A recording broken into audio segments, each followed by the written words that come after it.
துதிக்கும் கனத்திற்கும் பாத்திரராகிய இயேசு கிறிஸ்துவின் நாமத்தினாலே யாவருக்கும் எனது அன்பின் வாழ்த்துக்களை தெரிவிக்கிறேன். நீங்க ரொம்ப நல்லா இருப்பீங்க. இணைந்து ஒரு நம்பிக்கையின் வார்த்தை வாசிக்கலாமா?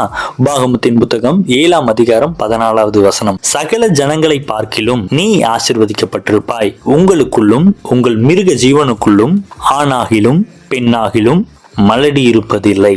ஆம் தேவனுடைய ஜனமே, ஆண்டவரது பிள்ளையா இருக்கிற நீங்களும் நானும் ஆசீர்வாதத்தை பெறக்கூடியது அதிக உண்மையா இருக்கிறது. விசுவாசம் உள்ளவர்களாய் ஜபங்களிலே ஒவ்வொரு காரியத்தையும் கேட்டு பெற்றுக்கொண்டு அவருக்கு சாட்சியாய் இருப்பதே நமது மேன்மையா இருக்கிறது.